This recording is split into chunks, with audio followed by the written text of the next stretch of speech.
Okay. I think we'll get going. We're just 1 minute after now. People can join in a few minutes late if they need to. So first of all, I just want to welcome everyone today. We're so pleased to have you here today for our updated webinar on misinformation.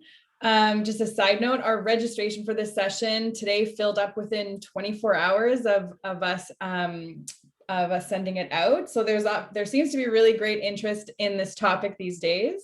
So we're really looking forward to the session with Tej and to hearing your questions.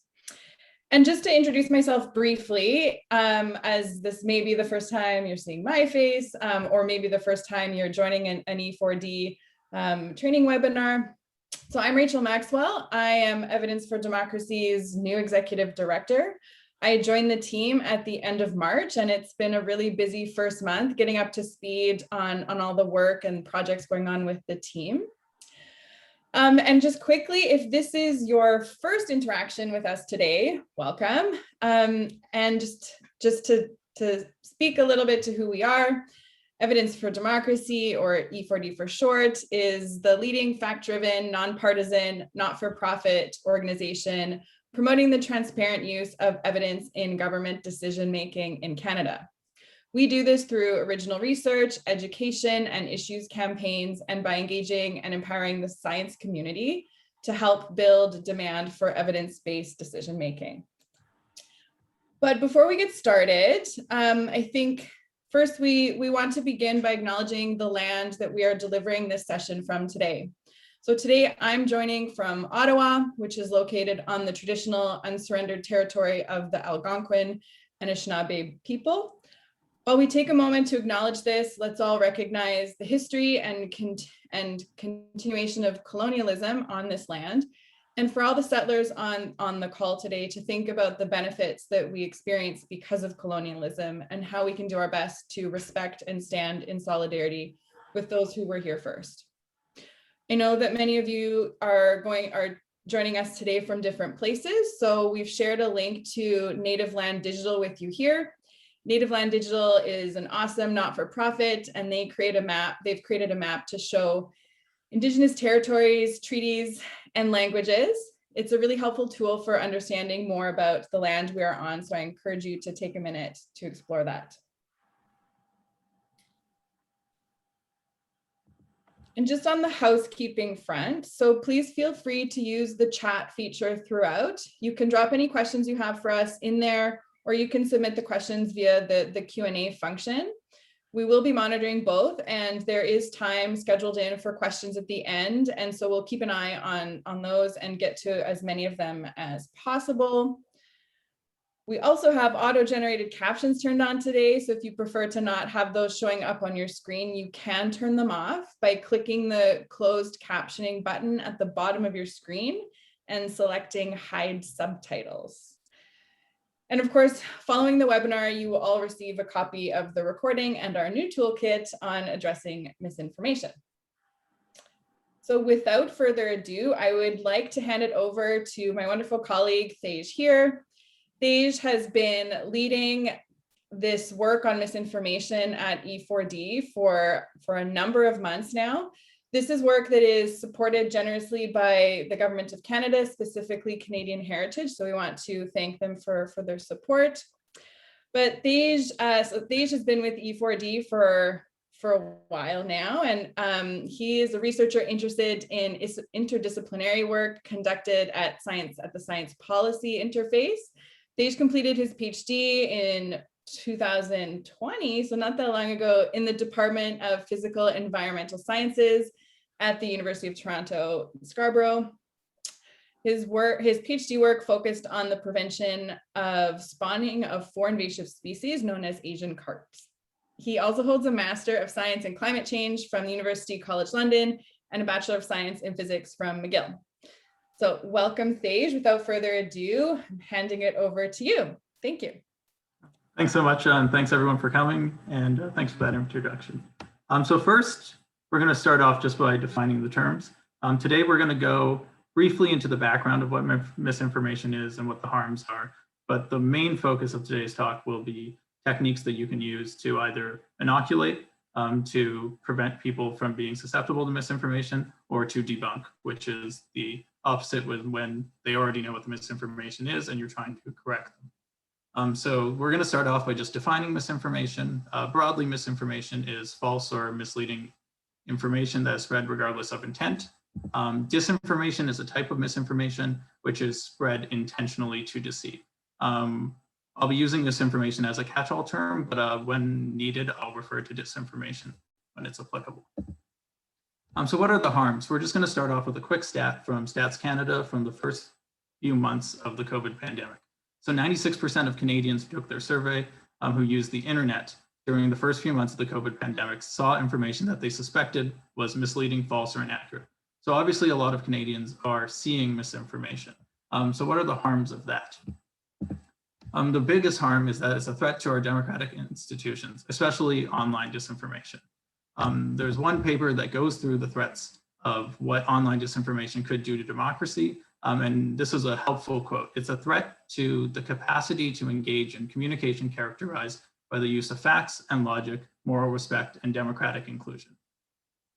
Misinformation more broadly also has an impact on our democracy. It's not just about people being misinformed, it also undermines democracy by calling into the question the knowability of information altogether. And this obviously is a problem when you're trying to have deliberative democratic discourse. So we saw that a lot of Canadians see misinformation. It's also important to note that misinformation belief is substantial, especially in Canada, but it might be less than in other countries such as the United States. So people are seeing misinformation and they are believing it. So what are the harms of that? Recent studies are now starting to link increased belief in COVID misinformation to reduce willingness to get the vaccine, as well as reduce adherence to public health guidelines. I should note that these are not causal, they're more correlative, and they are things that need further investigation, but it's an interesting relationship that hopefully they can delve into deeper. Other studies have identified misinformation as a factor in people participating in harmful behaviors. Examples include using unsafe health treatments, and that's not just specific to COVID-19, and also impeding public health initiatives. Obviously, this list can go on, but I think in the sake of time, we can just accept that misinformation poses a threat to our society. One thing that we did note when we were putting together this presentation is that we do need more research specific to the Canadian context.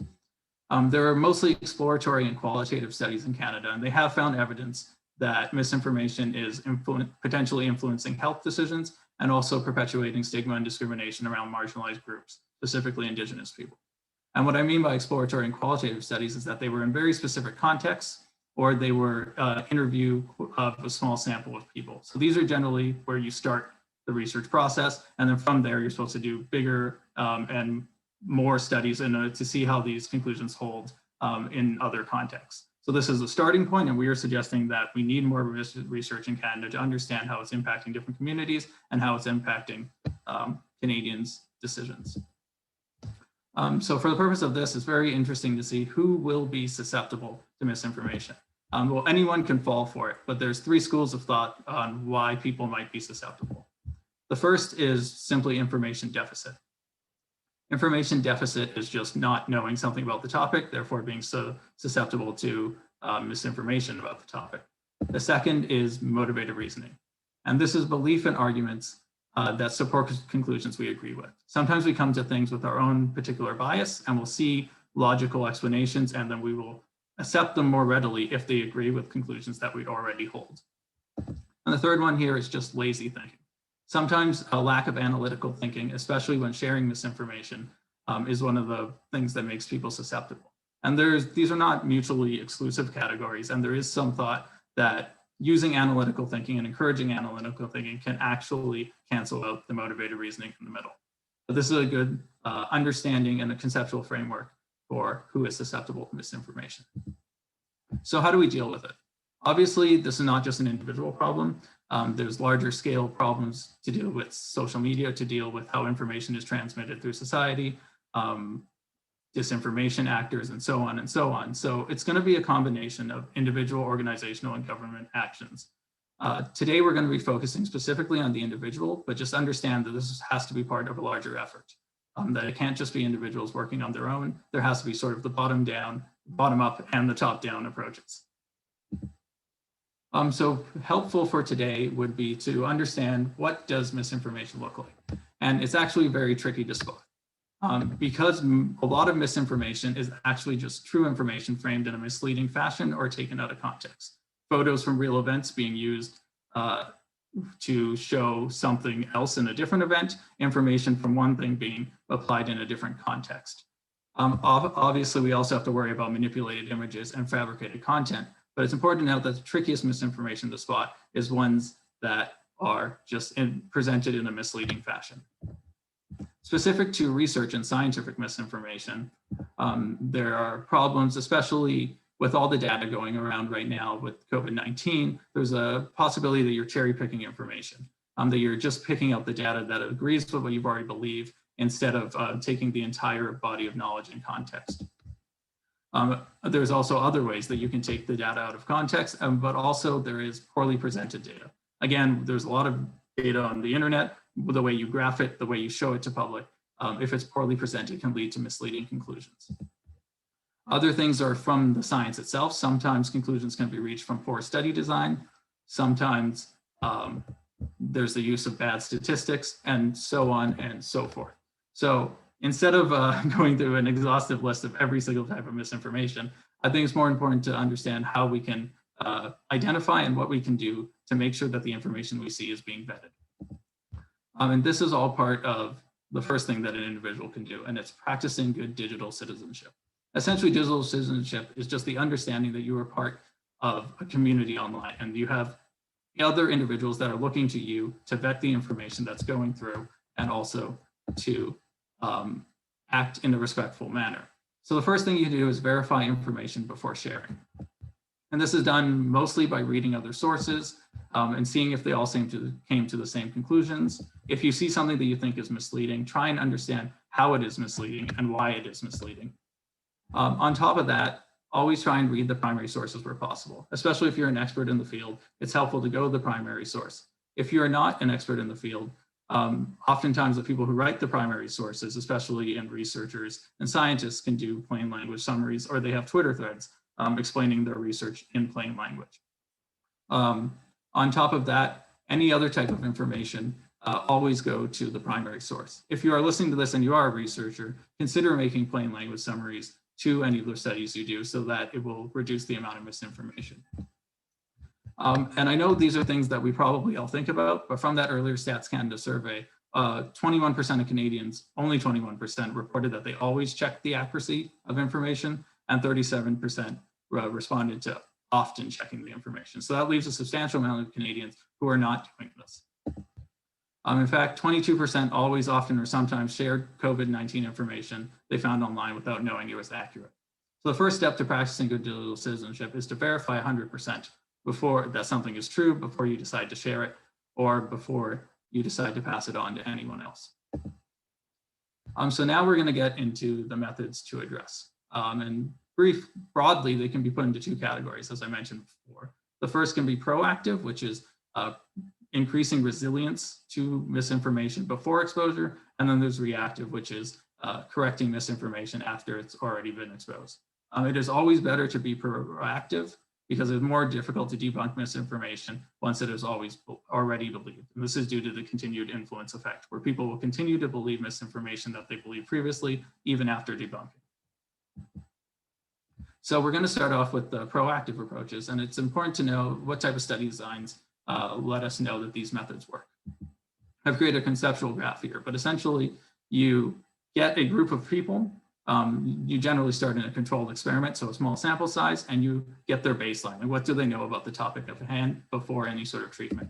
Then you split them into a control and an intervention group. The intervention group will be subject to the treatment, which is something like the inoculation method that I'm about to show you. And then you expose them to the misinformation and you see what their belief is and if there's any difference in beliefs between the group that had the intervention and the group that had nothing. So as I mentioned, we begin these as controlled experiments, small scale. And then once there's a conclusion reached, they begin to scale up. One common way of doing it is to incorporate it into survey samples, survey data sets, where you can actually get representative populations of a nation. And then you can get different groups and different demographics to see if these conclusions hold across these different groups. And then finally, once you have all this evidence, you begin to work it into real world situations. So what is the inoculation method? The inoculation method is a method to proactively protect from misinformation by using a weakened form of the misinformation itself. It's called the inoculation effect because it's analogous to vaccines. It was first pioneered in the 1960s, and it's been used generally ongoing, but we've seen a resurgence in the last decade or so, especially as people have begun to apply it to online work. And this is a photo taken from 1970 in Psychology Today, but essentially it was originally intended as a vaccine to deal with misinformation. So what is the inoculation method? As we go through, we're gonna go through some examples, but it's important to know that there are two steps. The first step is very important. It requires you to motivate the person to defend their attitude. And this is done by providing some sort of forewarning or some sort of quote unquote threat. Essentially just letting somebody know that someone is trying to deceive them by spreading misinformation about a certain topic. Or another way of doing it is that people are about to convince you of something that is not true. And obviously you can tailor this to the specific circumstance that you're talking about. And then once you have them motivated to defend their attitude, the second part is to provide a sample of the counter arguments with refutations. Essentially to directly engage with the potential misinformation, see it coming before, and then provide them with the knowledge that they need for why it is incorrect. And it shouldn't just be that you provide them with facts, you should also be able to provide them with why that original misinformation is misleading. The more you focus on the technique and the misleading way that the misinformation was able to trick somebody, the more effective the inoculation method will be. Like, was it based on a manipulated image? Was it based on misrepresented data, et cetera, et cetera? So understanding how the misinformation is about to trick them will help them apply it not only to the misinformation at hand when they see it, but in fact to other misinformation that uses the same technique. So it's able to inoculate not only to the content, but also to the technique. We're going to go through a few quick examples taken from studies. The first one is a real life example from the early 90s, in which they went to a health class for grade 7 students. They chose the kids that were not smokers, and they wanted to inoculate them from arguments that promoted smoking. So they already weren't smoking, and they were trying to keep them from smoking, not smoking as time went on. So the first part of the thing, as I mentioned, is the threat. They cautioned these students that they were about to face significant peer pressure that could make them uncertain about smoking and even lead to them trying smoking. So that was the first thing, and they motivated them to defend their attitudes. The second was to provide counter arguments for common arguments. Essentially, they were going to hear that experimental smoking won't result in regular smoking, which isn't true. Also, that smoking won't affect them personally. And then in the form of a video, they provided them with the information and the refutations needed for inoculating them to smoking. And after this experiment was done, they started testing their attitudes toward smoking in the subsequent months after treatment, and it seemed to be effective in some parts of the class, specifically those with low self-esteem, which was the group that they were trying to target to begin with. So this was something from the 90s, and this was very specifically focused on the content. Obviously, since then, things have progressed a little. The second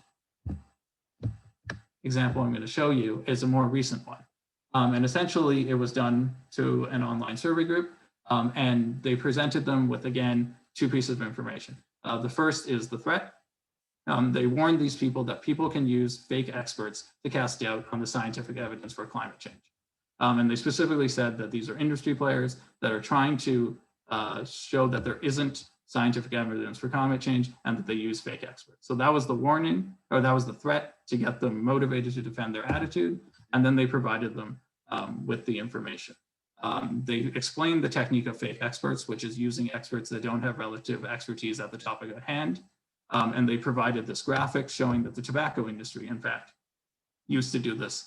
And now they were using similar methods for climate change. So they focus more broadly on the technique as opposed to specifically just the content of the misinformation. And then they showed them a petition that they hadn't mentioned before of fake experts regarding climate change to see if it changed their opinions on the scientific consensus around climate change. and it was found that to be successful. And the important thing here is that they had inoculated them against the technique. Sure, they mentioned that it was used in climate change, but they didn't present the specific misinformation before. So this began to the thought process that you can actually inoculate to the technique and it will hold across different types of content, which is obviously more very useful, because then you can start inoculating for misinformation that doesn't even exist yet, just by pointing out the different techniques used. So in this case, other cases that would use fake experts, they might be already immune to. And so from there, they built to the final scale here.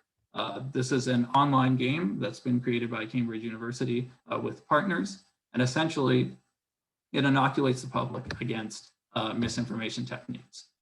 You play as a player in this game that's trying to get as many followers as they can, and the game uses a humorous method to introduce weakened versions of common techniques for spreading misinformation and disinformation.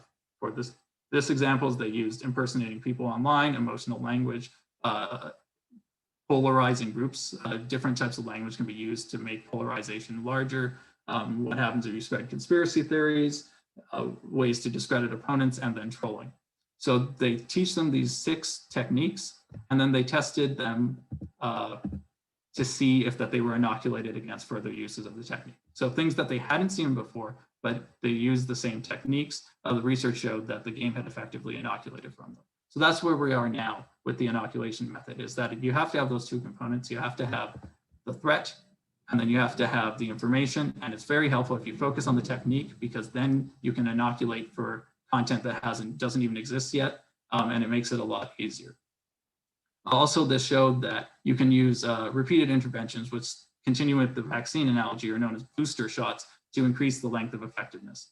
The experiment ran for 3 months, the last one that I saw, and they were able to keep people inoculated for those 3 months with a booster shot. I assume that they are now doing longer scale tests, and we'll see how that goes. They've continued, the same group made a similar one for COVID-19. It's called Go Viral, and it's available at this website.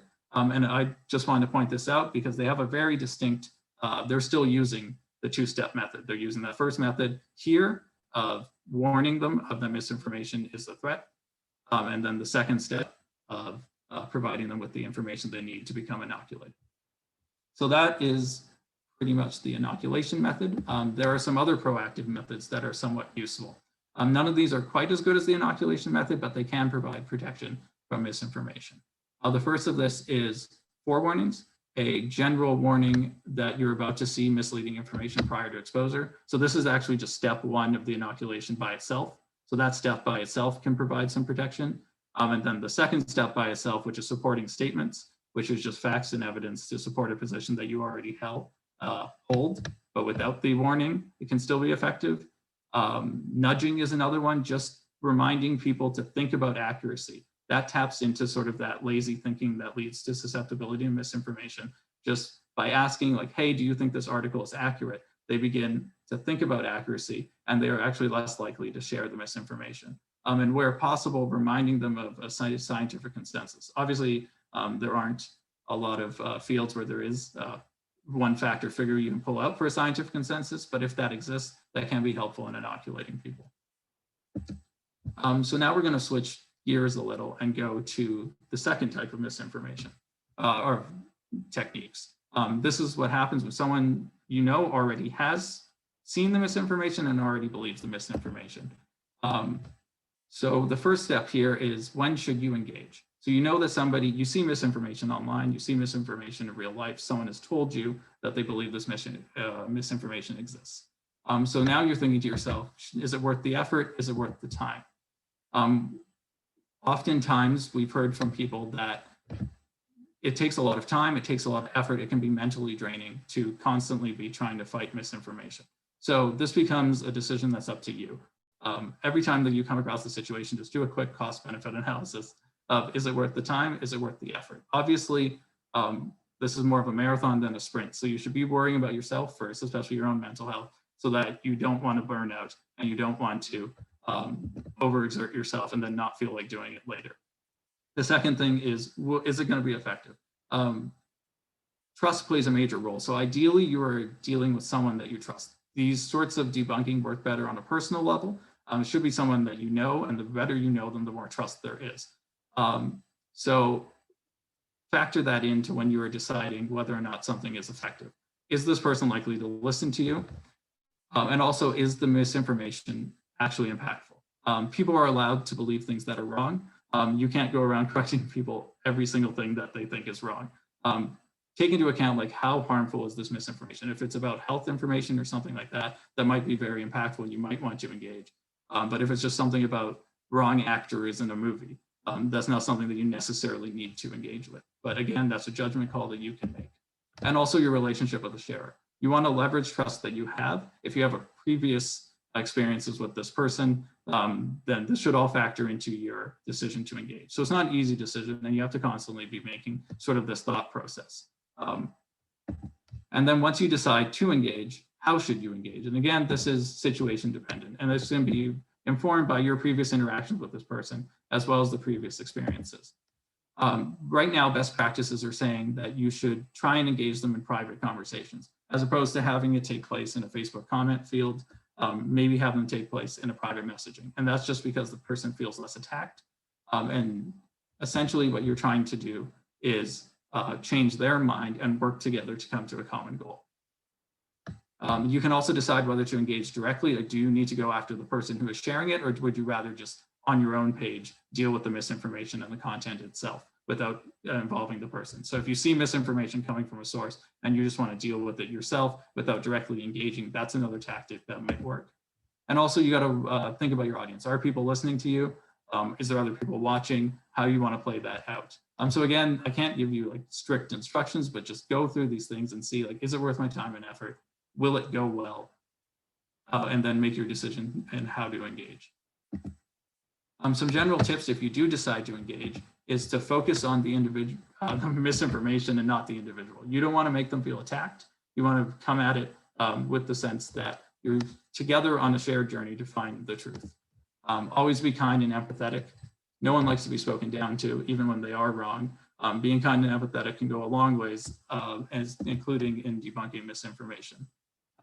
Also, where possible, it can help to focus on the techniques used to deceive.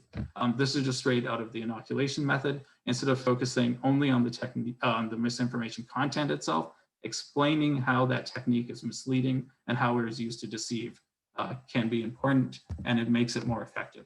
As I mentioned before, credibility and trust can play an important role, and it actually is more important than expertise itself. So it has to be you leveraging your trust with someone you know, and then coming at them together empathetically, and then trying to make it clear that you're just both working together to get to the common truth.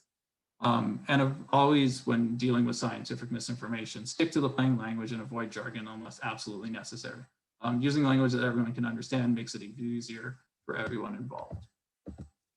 So now we're going to go through a structure for a debunking. As I mentioned, debunking is a reactive method to correct misinformation after exposure. The way we know this is pretty much the same study design, except before the baseline, everybody is exposed to the misinformation. So this is for people who already believe the misinformation, and then they get treated to an intervention. So there's 4 steps to an effective debunking. These are the core debunking steps. The first step is to always start with the factual alternative to the misinformation. So lead with the fact. The second step is to warn about the myth. You can repeat the misinformation. Ideally, you only read it once and you do it immediately before explaining why it is incorrect.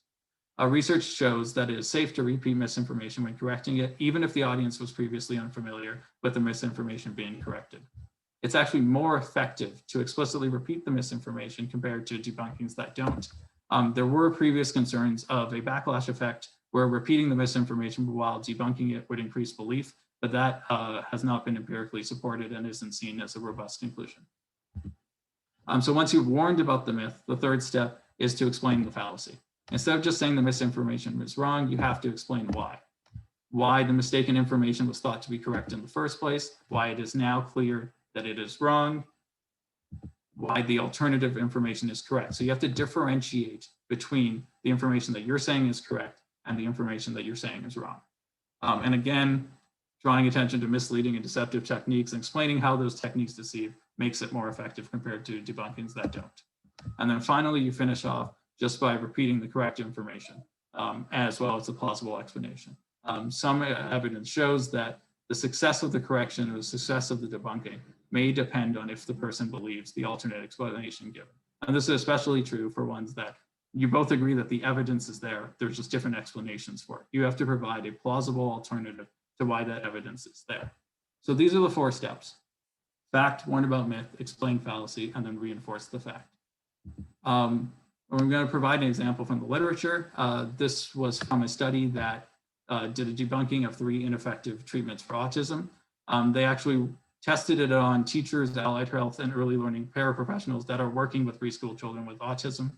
And the core debunking material followed the same procedure. We're not going to get into the details of what the techniques were. We're just going to see if they followed the same structure. First, they stated that that treatment was ineffective. All their debunking material started with that fact. This treatment is ineffective. Then they restated the myth, which was this specific treatment is currently thought to be effective. However, that is not true. And then they explained why there was a myth.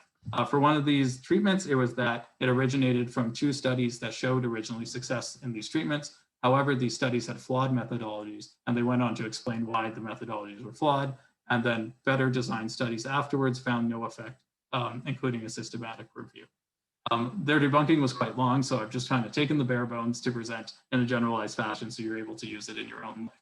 But essentially, they were able to pinpoint why people believed the myth, why that myth was wrong, and then why the current information is right. And then they finished off with the fact reinforcing based on this. It's overwhelmingly rejected by experts. And then they presented an alternative that was more effective. So they were able to follow these 4 steps, and they called these steps the core debunking steps. And then they went 1 step further.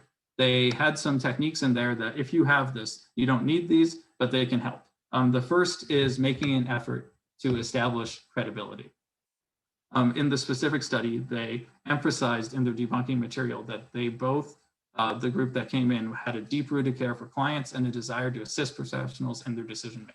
They weren't coming in to tell them they were wrong. They were both working towards a common goal, which was helping the patients themselves. The second was to provide some self-affirmation for the people that were taking part. They thanked the participants. They made them aware that they were doing their best, that they had high professional values and a commitment to high quality care. So again, affirming that the person who believes the misinformation is still on the right path and that you're just working together to try and get to a common place. As we mentioned before, using a warning before showing the misinformation can be effective, and any sort of graphical representations. They had a really nice graph where they had a study which summed up all the other studies, and they found that absolutely none of them were effective or even had inconclusive evidence. And so if you have an effective graphic like this, this can be very helpful. Also, if you're doing this by text, salient text, using larger bold text for important parts to help understanding is a technique that's used. So these are all, if you have them, throw them in, but the core components remain the same. The core components are those 4 steps. So we're getting near the end now, but essentially what happens if you share misinformation? It happens to all of us. We're not perfect. Sometimes we didn't do the proper vetting. All that you can do is be honest and be transparent.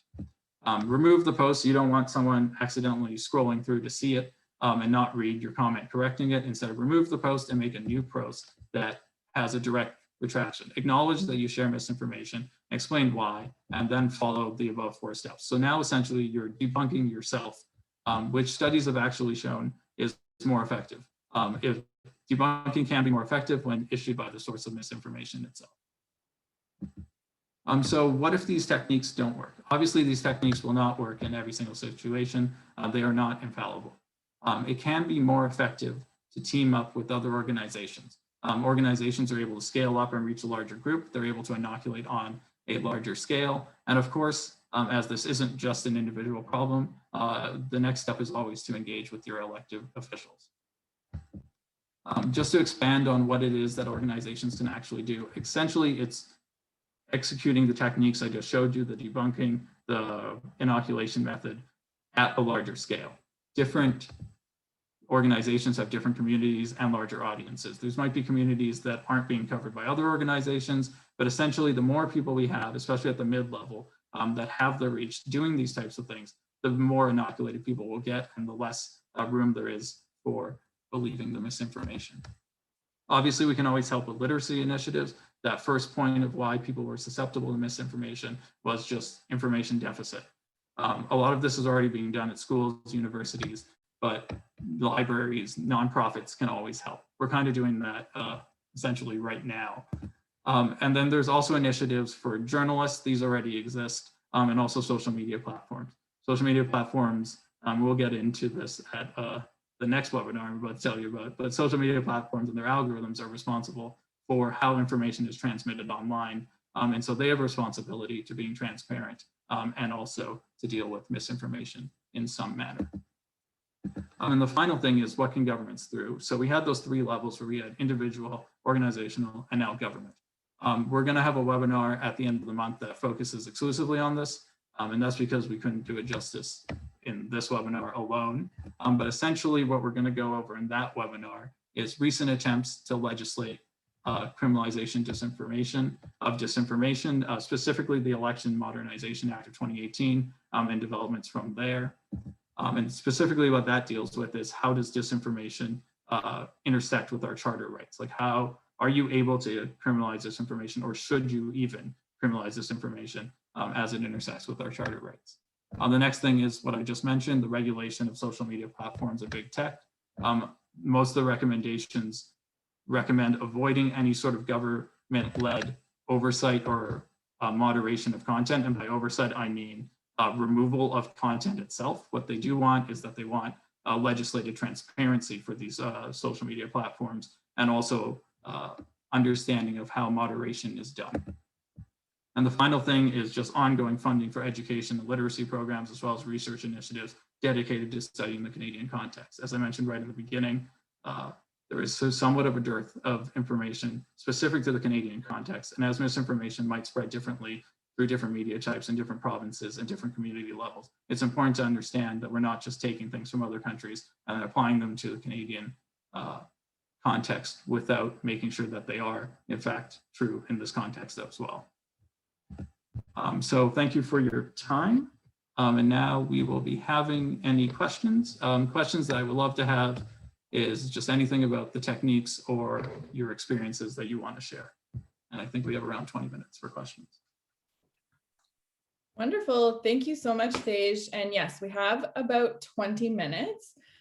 And just a reminder, and Tej, I think also reminded you as well, but you will be receiving this information from us as a follow-up as a toolkit. So we've gone over a lot of information here. This is obviously a very rich, layered topic. So you will receive this in a compact format that you can refer to and share in your own networks as well. So I've seen some interesting comments and going on in the chat and Q&A. So if you have questions, please drop them in the chat or the question and answer function. Sorry, I'm just catching up. Colin, that sounds very interesting. He said that they're releasing a paper that might be helpful. Just email it to me whenever it comes out. It's really interesting, as I was listening to you speak there, Tej, how much of this really relies on our ability to really tap into, and I don't really like to use this term, but what is often referred to as soft skills or our emotional intelligence. So, that finding the right balance between our EQ and our knowledge in terms of what we actually do know. See, I think I'm getting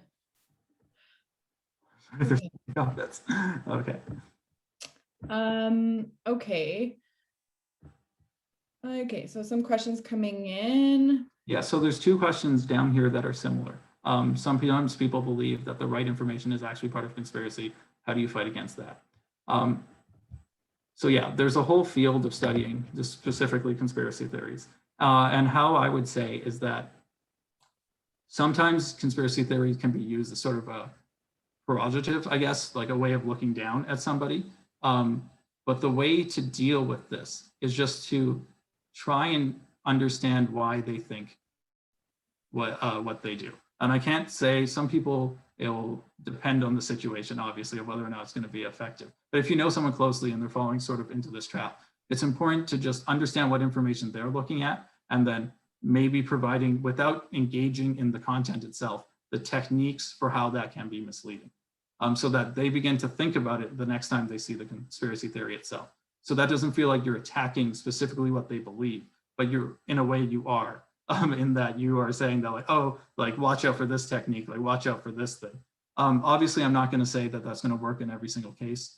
It depends how far, how entrenched they are in their beliefs, and how close you are, and a lot of different factors. And obviously, that's one of the things that, if we knew how to fix that every single time, the world would be a very different place. Definitely. I see another for the misinformation on Big Pharma and Bill Gates. Obviously, pharmaceutical companies have done some stuff in the past, which they, you can, is not something you need to necessarily shy away from. But the thing is here is that the products that they're putting out are going through a rigorous process before they come to the public. And that's the part you need to focus on, is that this is the same for everybody, regardless of which company made the vaccine. If we're talking about the vaccine or whatever it is, it has to go through this process, and it's gone through this process independently in a variety of different countries. So again, it's the understanding why they believe the misinformation it is, and then trying to counter what that is. I hope that helped. Mm-hmm. Interesting. So there's a question here about comment section, everybody's favorite place on the internet. So it says comment sections are filled with disinformation, for example, on sites like CBC. So how as scientists, sorry, I'm shortening this here. How as scientists can we help reduce the impacts of these types of comments? Any ideas around that, or, you know, things like the person asking the question here is asked, can we form a task force of scientists? So yeah, this is a tough question, because it's also the same in comment sections, but also just on Twitter and any sort of social media platform that you suddenly just see. There's, even if you knock one down, they're going to be at a different place. If it's not in the CBC comment section, it's on their Facebook page when they put it on Facebook. So the way that I think about it is that there's a lot of, like, people are getting information from a lot of different areas. And the only thing you can do is teach them how to spot what is misinformation, what isn't. Sort of dealing with those literacy initiatives, dealing with understanding the techniques of how you can't stop the bad information from getting in right now, not as an individual. Maybe at the organizational level, CBC or somebody like that should maybe be looking at what techniques, and I don't have any immediate suggestions, because there is that sort of balance of, like, you want a comment section, but it is being sometimes overrun by bots and trolls. So yeah, it's sort of a mixture where we can't really stop the misinformation getting in, because then you're just playing whack-a-mole. Like, every new week, there's a new social media platform. It seems like there's a new way that people are getting misinformation. The best thing that we can do is sort of build up the resilience. And evidence, as I mentioned early on, that Canada has a lower belief for a specific COVID misinformation that the researchers looked at compared to the United States. And this was like representative surveys. And it's interesting because we both have access to the same internet. So there is an idea that there might be better literacy in Canada, like literacy initiatives, and people have access and they're getting their information from different, their information on how to determine what is real and not from different sources. And also, I should note, I had this in the presentation, but I took it out due to time, but people in Canada generally self-report having low trust in things that they see on social media. Social media in general, especially Facebook, is not a trusted source, but it is a source of information. So that's an interesting sort of circle to square, is that it's tough to know if somebody, even if somebody's reading it, if they believe it or not.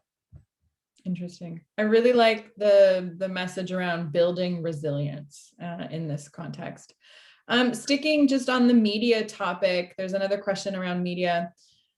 How can we deal with situations where a media interview results in a distortion of facts? Once it's printed, it's out there. How can organizations and individuals deal with this after the fact? Yeah. I guess it's kind of the same answer, is that, well, other than journalistic initiatives, there should be obviously initiatives trying to hold journalists to the highest standard. Some of that can be helping them with science literacy. making initiatives specifically to teach them like what good research looks like, what bad research looks like, how to respond to research. But it's one of those things that even if the interview itself is right, some other website can sometimes just take a piece of it and then mix it up and suddenly it says something completely different, and then that's the misinformation. So I'm going to go back to you can't stop people from seeing misinformation as an individual right now, but you can help them become resilient to it. There is a question around the legal aspects of spreading misinformation, but I'm not sure, Thej, if you want to touch on that, or so yeah, I guess I can quickly touch on it. Is that technically, so the Supreme Court of Canada in the early 90s actually ruled that spreading false information is a part of your charter rights. You were allowed by your charter rights to spread false information. After that, there have been some rulings that sort of narrow that down, that it doesn't include things like hate speech. It obviously doesn't include things like libel, things that are part of the criminal code. So there are instances where that is. And then recently, we're going to get into this in the next webinar, but essentially the Liberal government in 2018 tried to pass a law, well, they did pass it, and it went into effect, and it was for a very specific part of the election period. It became a crime if you intentionally spread disinformation on specific topics. It was like saying somebody was a politician was a member of a group that they weren't, or saying that they were a nationality that they weren't, or that they had a criminal record. That was overturned by a charter challenge in the last couple months. So it's actually a very complex scenario where you're allowed to spread disinformation broadly, but in certain circumstances you're not, and you have to navigate what that looks like. And also it's difficult in determining intent. Did somebody mean to? Because that is the kind of the thing of disinformation. You don't want to start prosecuting people for accidentally sharing misinformation. So it's a bit of a muddy water, and it's going to be tough for anybody to navigate, even if they choose to, which I'm not making a stand on. I'm kind of bouncing around between the chat and the Q&A here. There's an interesting question in the Q&A about, so it's worded like this: targeting the misinformed is one thing, but what can or should be done to direct the mentioned counteracting techniques towards the actual creators of misinformation? So yeah, essentially that is what the scaling up would do. We are right now talking to a group of people. If other organizations, and especially at the community level, which kind of I think sort of starts answering the next question. But if you start getting all of the communities involved and talking to them from members of their own community, it might make some headway. So there isn't this like binary of people that like are going to share misinformation and aren't. There's a lot of different factors that go into why people share information. Sometimes it's just because they thought it was true. Sometimes they just want to be funny. Sometimes they want the attention. And then, so digital citizenship initiatives where you like teach somebody that you're part of a society, that you're helping, that the way you behave actually impacts other people, can help. So yeah, essentially you just got to keep scaling up till everybody ideally everybody in Canada has access to an understanding of why misinformation can be harmful, how they play their own individual role, what the larger structures are, and things like that. And I think you were sort of leading that direction, or you saw the question around, so the techniques we covered here more on, excuse me, the individual level, but misinformation also circulates within groups where cultural cognition based on the urge to belong sort of take precedence over other considerations. Do you have any specific comments on how you would tackle that kind of bias? Yeah, so some of these debunking techniques, or most of them I would say, actually have similar effects regardless, and these are mostly done in America, but regardless of ideology and political party. So even though they'd have differing levels, the effect would still be the same across both of these parties. So there is evidence that these techniques don't, obviously I'm going to say again that we need more research in the Canadian context and at the community level, but there is evidence that sorry, I lost my train of thought. There is evidence that these can work across different ideologies and probably different cultural groups. We just need more information and incorporating people from the community themselves and teaching them by members of their own community instead of people coming in from like the outside, but having people within the community and reaching out to them and working with them. It's obviously not going to be easy. I'm making it sound very easy, but a further understanding of where we're seeing higher levels of misinformation. And obviously when things are more politicized, that's where it gets very difficult. But that is really the only path forward I can think, is that you just keep scaling up and then you have to incorporate members of the community to try and help. Okay.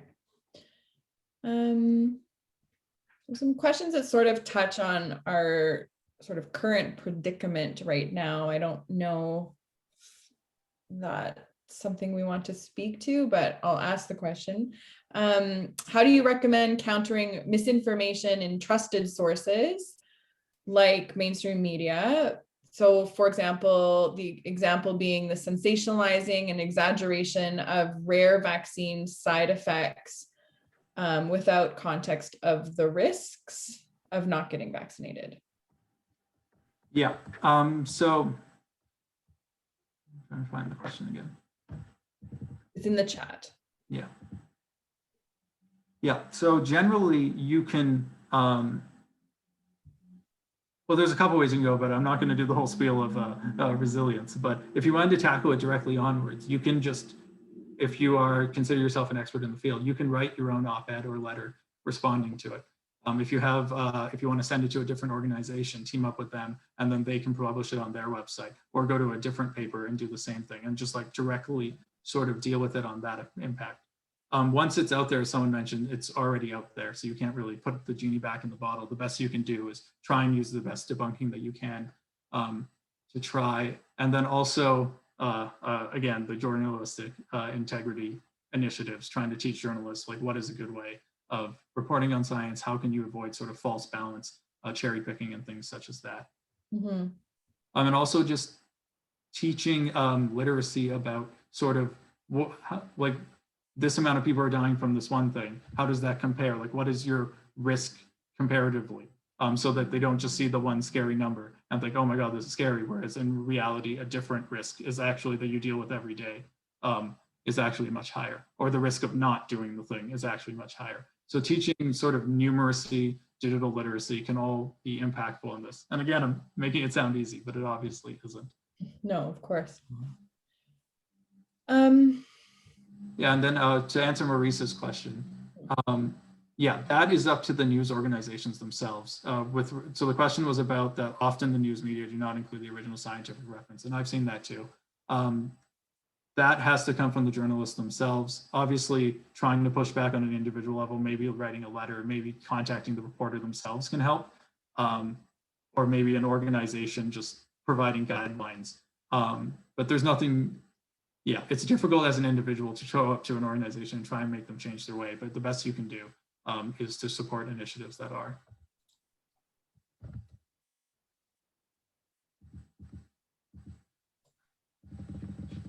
I think you've addressed most of the questions. I mean, I know not every comment or question has been read out, but there were a lot of overlapping questions, and I think Sage has kind of spoke to aspects of all of them. Just double checking in the Q&A. Oh, there's another one. This is interesting. How do you combat misinformation amongst scientists? So she expands a bit here. Take effectiveness of COVID vaccines, where this segment of society actually has privileged access to the raw material like scientific papers, but is likely reading different amounts of the information to have the complete picture. Yeah, that's a difficult one because there is I think just, well, my first thought is that imprinting in scientists that because they're an expert in one field doesn't necessarily mean that they're an expert in another. And just to have that sort of idea that that just because you're good at one thing doesn't necessarily mean that you're good at another thing. With respect to the specific example.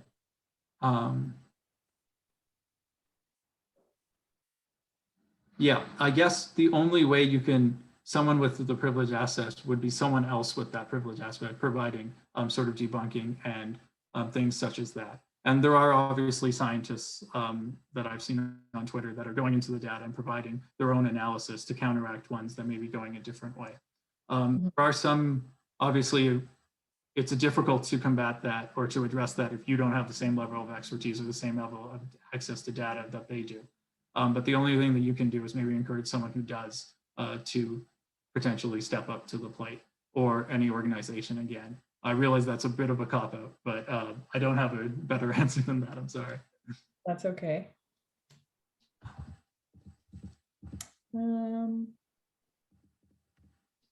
Okay, where are we at with time? We have a few minutes left. A few things. So with respect to the one that's about wellness experts, Right. oh yes, I didn't see that one. Common logical fallacy that is used. So a part of understanding like how you can be tricked is to understand the different logical fallacies. One of the logical fallacies that wellness experts seem to use a lot is appeal to nature, where essentially something is natural, then it makes it better in some sort of way. So that is, I might be presuming here, but that is generally what happens with the wellness experts and things like that. And that's, again, that's the only way that you can attack it is through the technique, if the focusing on the content itself doesn't work, like pointing out things that in nature are naturally dangerous and things like that.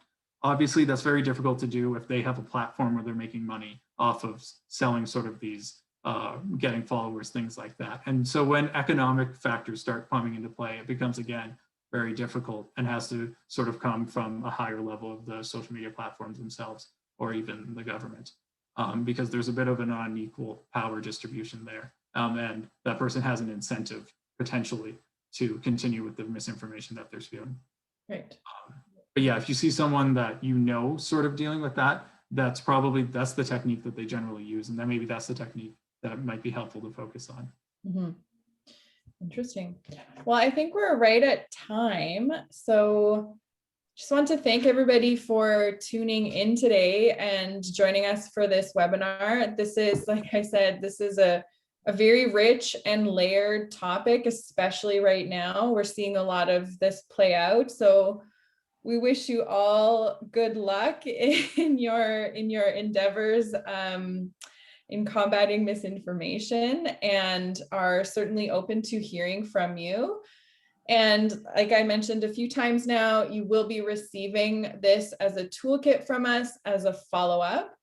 And you will also hear from us in the coming weeks about our report launch on misinformation, which will be on May 27th.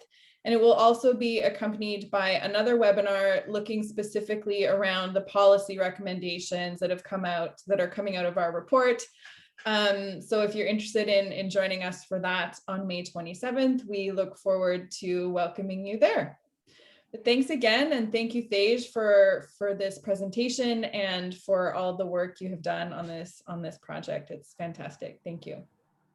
Thanks so much, everyone. Bye, everybody.